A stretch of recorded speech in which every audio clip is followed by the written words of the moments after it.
Olá, seja bem-vindo a esse vídeo e a esse canal. Meu nome é André Tarifa e estamos aqui para dar continuidade na leitura, no entendimento da doutrina espírita, através do livro O que é o Espiritismo, de Allan Kardec.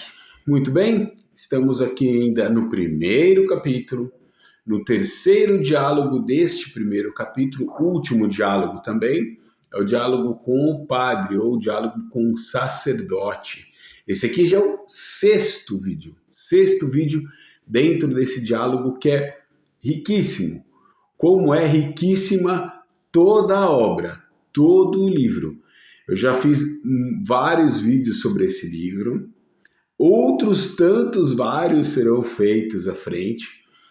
Sempre tem aqui embaixo do vídeo, na descrição do vídeo, um link para que você também possa ler o livro, tirar as suas próprias conclusões, fazer os seus próprios raciocínios, se aprofundar um pouco mais do que é possível fazer aqui agora. Eu, como mero aprendiz dessa doutrina, posso passar apenas uma superficialidade do entendimento que ela traz. É o que eu posso fazer nesse instante e compartilho com quem queira dividir esse momento, esse estudo comigo. Tá legal? Hoje nós vamos falar sobre dogmas. Dogmas. O Espiritismo tem dogma. As outras religiões possuem dogmas? Possuem. O que é dogma? Nem entrei no texto ainda, hein? O que é dogma? É importante a gente pontuar isso porque o texto hoje será sobre isso. Dogma é um ponto fundamental de uma doutrina religiosa apresentado como certo e indiscutível. Muito bem, isso é um dogma. Algo apresentado como certo e indiscutível. Sobre isso não se discute. Está assim determinado pela autoridade religiosa. Vamos ver como começa. Eu já puxei essa conversa no último vídeo, já chamando a atenção para o questionamento que o padre faz agora. E é assim: concordo que nas questões gerais o Espiritismo é conforme às grandes verdades do cristianismo. Dar-se-á, porém, o mesmo em relação aos dogmas? Essa é a pergunta. Bom, temos aqui pelo menos uma concordância de que nos princípios gerais, nas questões gerais, o Espiritismo segue o cristianismo, a doutrina cristã. Tudo bem? Beleza. Mas aí o padre pergunta, mas e os dogmas da igreja? Quer ver como ele complementa? Dar-se-á, porém, o mesmo em relação aos dogmas? Não contradiz o Espiritismo, não contradiz alguns princípios que a igreja ensina? Uma coisa é o que o cristianismo determina, outra coisa é o que a igreja determina. Eu desconfio que é por aí que o nosso amigo Kardec vai desenvolver o raciocínio. Vamos a ele? Resposta de Allan Kardec ao padre. O Espiritismo é, antes de tudo, uma ciência. Não cogita questões dogmáticas. Ponto. Para quem já leu o livro, está acompanhando a leitura de alguma forma, não é nenhuma novidade o que Kardec afirma aqui. Ele nunca determinou, nunca pontuou ou definiu o Espiritismo como uma religião. Ponto. Para Kardec, o Espiritismo é uma ciência e uma filosofia. Nenhuma novidade. Aqui no Brasil a gente desenvolveu um lado religioso, vamos assim dizer, né? O próprio estudioso da doutrina, Herculano Pires, pega isso como uma definição, principalmente a partir da publicação de O Evangelho segundo o Espiritismo. O próprio Herculano Pires assim definiu, e óbvio que no Brasil ele adquiriu essa característica. Eu, particularmente, já disse isso aqui antes, aprendi sempre o Espiritismo tendo um tripé: ciência, filosofia e religião. Mas isso é só no Brasil, só no Brasil. Se você assistiu um documentário francês, como eu tive a oportunidade de assistir um tempo atrás, que está no YouTube, passou em canais de televisão. Lá, na Europa, se define o espiritismo como uma ciência e uma filosofia. Então não tem nenhuma novidade aqui, estou só comentando a resposta de Kardec. Vou repetir. O espiritismo é, antes de tudo, uma ciência. Não cogita questões dogmáticas. Continuando Kardec. Esta ciência tem consequências morais, como todas as ciências filosóficas. Essas consequências são boas ou más? Ele pergunta, ele mesmo responde. Pode-se julgá-las pelos princípios gerais que acabo de expor, quando ele falou das questões cristãs na doutrina espírita. Continua Kardec. Algumas pessoas se iludem sobre o verdadeiro caráter do espiritismo. A questão é de grande importância e merece alguns desenvolvimentos.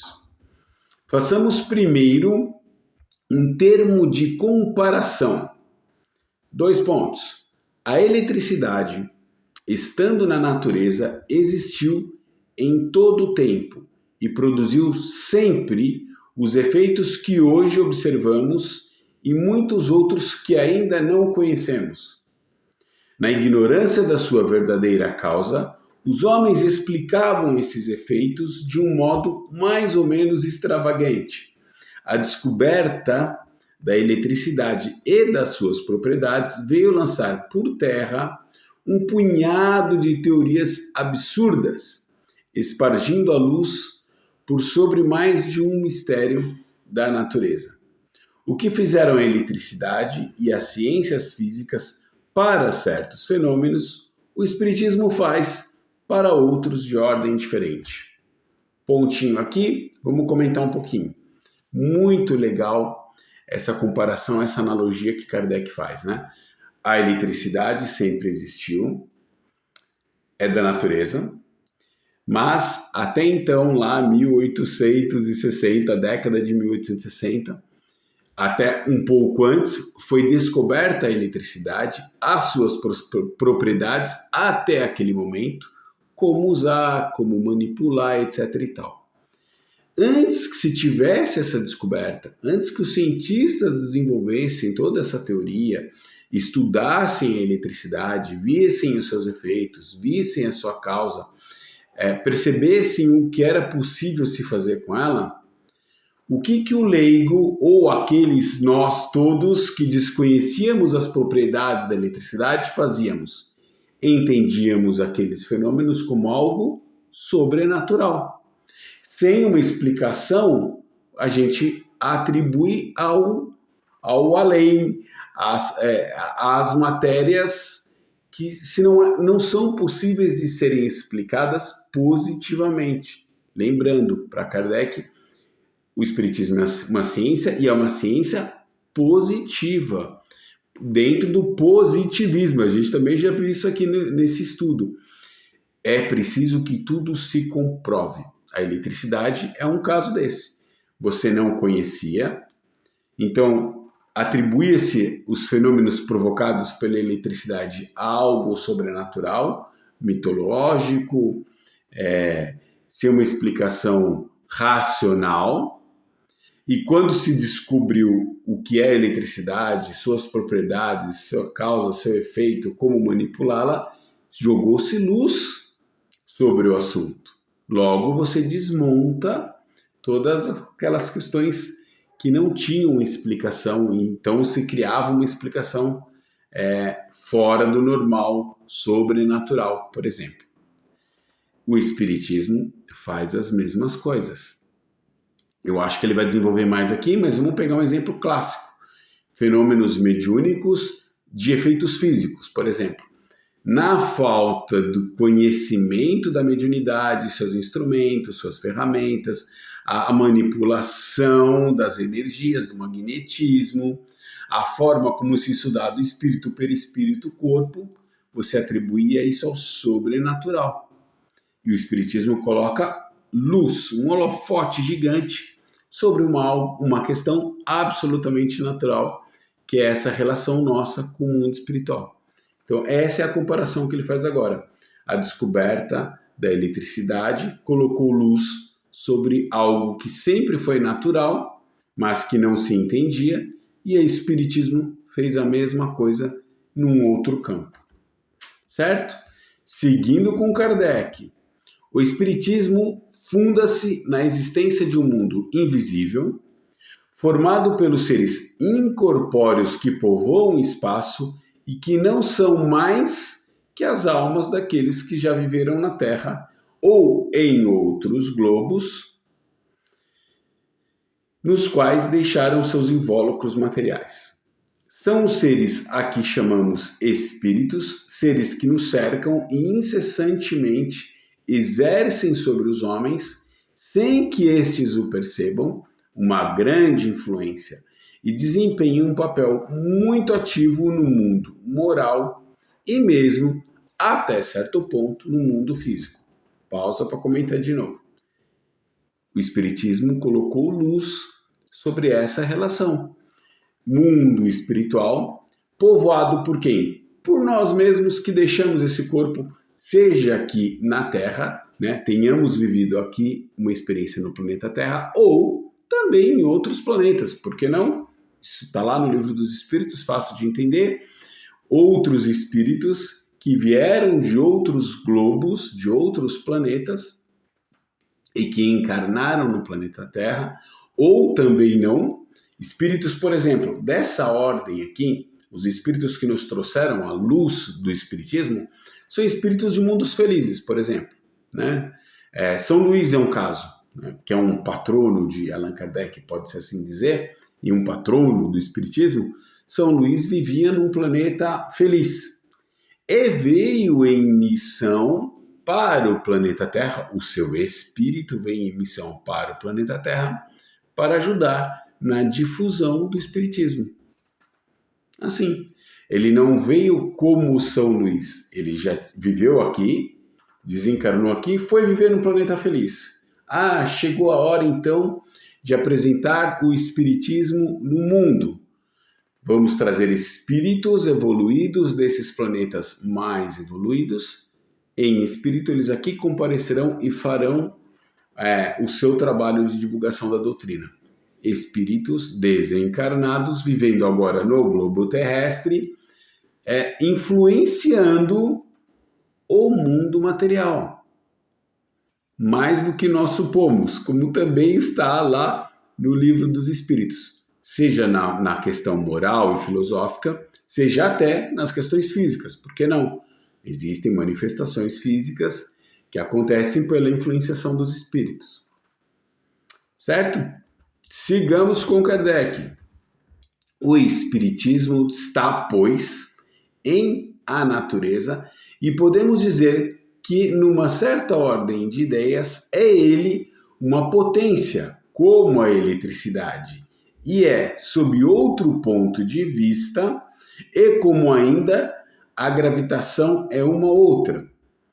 Os fenômenos de que o mundo invisível é fonte produziram-se em todos os tempos. Eis aí porque a história de todos os povos faz deles uma menção.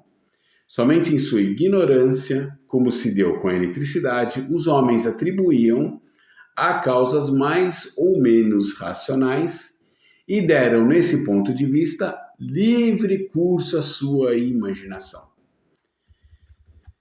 Em todas as culturas. Por quê? Porque existe em toda parte. O Espiritismo não é um privilégio da França, nem do Brasil, nem de nenhum lugar. Os espíritos também não são. Os fenômenos, as comunicações também não são. As questões morais, filosóficas também não são exclusividades de nenhuma região. É do globo. E mais, ele deixa muito claro, é da natureza. Nós nos relacionamos, encarnados e desencarnados, como algo absolutamente natural, em qualquer canto, em qualquer época. Na falta de conhecimento, demos asas à imaginação. Inventamos deuses, semideuses, você pode, alguns casos, é bem interessante até analisar isso, alguns casos, existem hoje ufólogos que buscam, na minha opinião, claramente fenômenos mediúnicos do passado, eles buscam nisso uma explicação ufológica, por exemplo. Então fala assim, astronautas visitaram a Terra milênios de anos atrás, porque nas escrituras, ou nas histórias, ou nas lendas, ou na mitologia foi descrito isso, isso, isso. Eu, André, olhando esses fenômenos, essas histórias, essas mitologias, do ponto de vista da doutrina, entendo tudo com muita naturalidade, como sendo manifestações mediúnicas que aconteceram à época. Pode ser que também tinha questão filológica? Pode, sabe-se lá Deus. Né? Isso a gente, quando eu desencarnar, eu vou lá estudar isso aí, depois conto para vocês, tá bom? Mas demos asa à imaginação. Então colocamos em conta de assombrações, espíritos, maldições, lugares amaldiçoados, casas assombradas. A gente sempre colocou essas questões mitológicas sem explicação racional, porque não tínhamos essa explicação. Quem trouxe essa explicação com clareza, com transparência, de uma maneira, de uma abordagem simples e natural, porque o Espiritismo é, na sua essência, muito simples de se entender, a doutrina espírita. A doutrina espírita botou luz sobre isso, com naturalidade, pegou e mostrou como tudo é, vou repetir a palavra natural, né? Não adianta, como tudo é muito natural. Essa relação é natural, essa convivência é natural, e isso acontece aqui, acontece em todos os globos, acontece em todo o universo, porque é assim que funciona. Em planetas mais primitivos como os nossos, então, portanto, mais materializados, né, de matéria mais densa, nós não conseguimos vislumbrar com muita naturalidade essa relação matéria e espírito. Em planetas mais evoluídos, vamos usar o exemplo de um planeta Júpiter, tá lá, tem um diálogo, por um acaso, há pouco tempo eu estudei um diálogo de um espírito que viu Júpiter, um planeta, um mundo feliz, dentro da classificação que nós conhecemos na doutrina espírita. A relação entre encarnados e desencarnados é muito mais natural. Até o corpo, a densidade da matéria é completamente diferente. Dica, quer conhecer um pouquinho mais disso? Aqui mesmo nesse canal tem uma playlist chamada Kardec em Revista. Assista lá um dos últimos vídeos. Eu estou falando agora em agosto de 2022. O vídeo de agosto de 2022 tratou desse assunto. Tá bom? Lá no canal do Centro Espírita Amigos do Bem. Tem um link aqui. Clica aqui, tem uma playlist inteira. Clica no link e assiste lá. Curiosíssimo, maravilhoso de entender justamente essas diferenças de relação. Lá, um planeta feliz mais evoluído se trata com muito mais naturalidade aquilo que para a gente ainda é complicado de entender aqui. Mas é só uma questão de conhecimento, uma questão de evolução espiritual para que essas diferenças diminuam grandemente. Voltando para Kardec, estamos caminhando para o final já, hein? Mas, bem observado, depois do que se vulgarizou aqui no sentido de popularizar, tá bom? O Espiritismo vem derramar luz sobre grande número de questões, até hoje insolúveis ou mal compreendidas. Seu verdadeiro caráter é, pois, o de uma ciência e não o de uma religião. E a prova disso é que ele conta entre os seus aderentes homens de todas as crenças. Vou fazer uma pausa rápida aqui, porque continua. Homens de todas as crenças podem acreditar no Espiritismo como uma ciência. Então, se você tira o caráter religioso do Espiritismo, qualquer um pode entender essa ciência e essa relação com o mundo espiritual. Um judeu pode entender? Pode. Um protestante poderia entender? Poderia. Um católico também? Sim. O Espiritismo tratado de forma não religiosa aqui nesse princípio foi muito importante. Muito importante porque, de fato, despertou a curiosidade no meio acadêmico e diversos cientistas na Itália, na França, na Inglaterra, na Suécia, desenvolveram estudos dentro de universidades dos estudos, desenvolveram estudos sobre os fenômenos mediúnicos, físicos, as comunicações, as materializações, tudo isso foi muito estudado, viu? Não é pouco não. Muitas pessoas, Ernesto Bosano, vou citar um exemplo, um médico italiano, fez pesquisas muito aprofundadas dentro da universidade, com grupos de médiums, estudou fenomenologia, estudou comunicações, estudou materialização. É um exemplo. Ernesto Bosano, dá um Google aí e vai lá ler a biografia dele. Espetacular. Então, como ciência, qualquer crença, qualquer pessoa pode, estudando o Espiritismo, entender essa relação. Logo, não tem dogma nenhum, é ciência. Vamos voltar em Kardec. É que ele conta entre seus aderentes homens de todas as crenças, que por esse fato não renunciaram às suas convicções. Católicos fervorosos que não deixam de praticar todos os deveres do seu culto, quando a igreja os não repele, protestantes de todas as seitas, israelitas, muçulmanos e mesmo budistas e brahmanistas. Vou fazer uma observação aqui, porque ele fala assim: católicos fervorosos que não deixaram de praticar os seus deveres no culto, quando a igreja não repeliu eles. Aconteceu isso? Aconteceu. Alguns membros foram perseguidos, membros que frequentavam igrejas e eram católicos lá na sua congregação, na sua comunidade, e foram repelidos da igreja porque andaram frequentando estudos mediúnicos ou centros mediúnicos, fenômenos em casas de família, que era o que mais acontecia na época. Essas pessoas foram repelidas, não podiam mais frequentar a igreja, não podiam mais comparecer. Mas, não tendo restrição nenhuma, todos eles seguiram com as suas religiões nesse momento, né? Ninguém precisou se converter. Eu me converti ao Espiritismo, não vou mais à Igreja Católica. Me converti à doutrina espírita, deixei de ser um protestante. Nada disso era necessário. Muitas das coisas que nós aprendemos aqui, eu não sei se todo mundo tem esse conhecimento, podem pesquisar o professor Severino Celestino na internet, no YouTube. Inclusive, há pouco tempo ele abriu um canal próprio. Ele fala com muita naturalidade. Os israelitas, os judeus, acreditam inclusive em reencarnação. Veja bem, os protestantes se debruçam sobre os livros do Velho Testamento, que são livros da doutrina judaica, e não entendem isso. Já os judeus, que são os verdadeiros autores dos livros do Velho Testamento, acreditam em reencarnação. Não pelo Espiritismo, porque já está tudo lá. Já está tudo lá. Olha que incrível. Estudando, conhecendo essas coisas. Então, vou repetir. Professor Severino Celestino, pesquisem ele. Ele é um dos maiores especialistas em judaísmo, traduziu a Bíblia, conhece lá o hebraico, o aramaico, faz um trabalho maravilhoso, é espírita.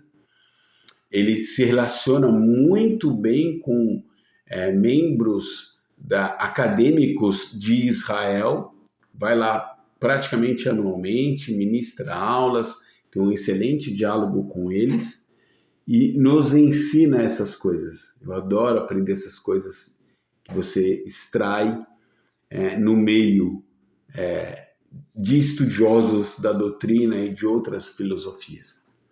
Então, Kardec aqui afirma isso lá em 1860, né? Nessa década de 1860.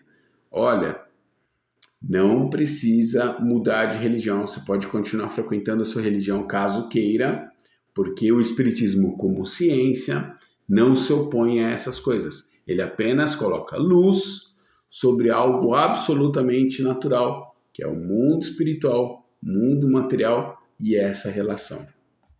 Não nega nada do cristianismo, muito menos contradiz essas coisas, né? Continuando com Kardec, ele repousa a doutrina espírita, por conseguinte, em princípios independentes das questões dogmáticas, Suas consequências morais são todas no sentido do cristianismo, porque de todas as doutrinas, esta é, o cristianismo, a mais esclarecida e pura, razão pela qual, de todas as seitas religiosas do mundo, os cristãos são mais aptos para compreendê-lo em sua verdadeira essência. Podemos exprobá-los por isso? Pergunta de Kardec. Exprobar é censurar, repreender, criticar. Podemos criticar o Espiritismo por causa disso? Cada um pode formar de suas opiniões uma religião e interpretar à vontade as religiões conhecidas. Mas daí a constituir uma nova igreja, a distância é grande. Ponto final em Kardec. Muito bem. Ponto final no texto de Kardec para essa questão. Não existe, ele até faz um elogio, né? Partindo do que o catolicismo é essencialmente cristão, o protestantismo também é, em sua essência, cristão, né? Uma doutrina cristã. Ele fala, o cristão entende mais fácil as questões trazidas pelo Espiritismo. Certo? Vamos falar um pouquinho sobre dogma? Então, o que eu vou voltar para a definição de dogma? Dogma é um ponto fundamental de uma doutrina religiosa apresentado como certo e indiscutível. Quem criou o dogma? Jesus Cristo criou algum dogma? Não. Aliás, diga-se que Jesus Cristo não criou nenhuma religião também. O catolicismo não é invenção de Jesus Cristo, o protestantismo não é invenção de Jesus Cristo, a doutrina espírita não é invenção de Jesus Cristo. Ele é o nosso modelo e guia, é um espírito muito evoluído, o exemplo mais próximo da perfeição que nós conhecemos, veio até aqui, nos mostrou como é a vida reta para que nós caminhemos mais rapidamente a nossa caminhada evolutiva. Quem criou as religiões? Os homens. Quem criou os dogmas religiosos? Por consequência, os homens. Que homens são esses? Os mesmos homens imperfeitos que vivem nesse planeta. Em concílios, em reuniões, em debates acalorados, criaram coisas que saiu da cabeça deles. Simples assim, com todo o respeito que devemos a todos os irmãos de todas as religiões. A Santíssima Trindade é um dogma. Quem criou? Os homens da Igreja Católica criaram um dogma da Santíssima Trindade. Busquei aqui 4 exemplos, eu acho, 2 que são próximos daquilo que nós acreditamos e 2 que são próprios da questão da Igreja Católica. Sabe quantos dogmas? Eu fiz uma pesquisa rápida aqui de Google, hein? Dogmas existem na Igreja Católica? 49 dogmas. Divididos em 8 categorias diferentes. Então eu trouxe 2 exemplos aqui, com os quais acho que nós concordaremos fácil. 1. A existência de Deus. Isso é um dogma. A ideia de Deus não é inata em nós, mas temos a capacidade para conhecê-lo com facilidade e, de certo modo, espontaneamente por meio de sua obra. Já no Espiritismo, nós já percebemos que a ideia da divindade é inata, né? Está no nosso espírito. Nós temos uma natural tendência para acreditar em Deus. Mas está ali, está muito próximo do que a gente acredita. A unidade de Deus é mais um dogma da Igreja Católica. Não existe mais que um único Deus. Check, bate certinho com o que a gente entende aqui. Agora, olha, vou pegar agora 2 exemplos de dogmas bem estranhos. Eu escrevi aqui estranhos no meu roteiro. Os sacramentos, né, os sacramentos todos, o batismo, a confirmação, o poder da igreja para perdoar pecados, tudo isso são dogmas com base nesses sacramentos da Igreja Católica. Se você for católico e acreditar, Esses dogmas foram criados por homens, sacerdotes, padres, papas, essa turma toda que se reúne e fazem essas coisas. O segundo dogma muito estranho e esse é recente, temporalmente falando, ele é de 1950. É a infalibilidade do Papa. O Papa é um homem infalível. Esse é um dogma da Igreja Católica, inclusive me espantou ao estudar esse tema, que é uma coisa recente. Eu não sabia que ainda se criavam dogmas, né? 1950 está logo aí. Foi se considerando que a Igreja Católica tem praticamente 2000 anos, né? Um pouco menos, uns 1800 anos, porque foi criado ali no Império Romano e tal, mas bem depois que Jesus desencarnou. Então, eu não sabia que ainda se criavam dogmas no século passado, 1950. Então, são reuniões que líderes daquela religião fazem, discutem lá filosoficamente, teologicamente a questão e fecham uma questão. E a partir dali é um ponto que não pode ser mais questionado por qualquer um que frequente ou adote aquela doutrina como a sua doutrina de vida, no caso a católica. No Espiritismo isso vale? Não. O Espiritismo é livre para livre pensamentos, livre pensadores, sem dogmas, não é criado pelos homens, é uma doutrina trazida pelos espíritos, os espíritos superiores que nos trouxeram essas verdades absolutamente naturais. O Livro dos Espíritos é um ótimo livro para a gente entender isso com bastante clareza, com bastante transparência. A questão religiosa cristã, principalmente, no Evangelho segundo o Espiritismo, mas sem criar nenhum dogma. Tá ok? Não há dogmas no Espiritismo.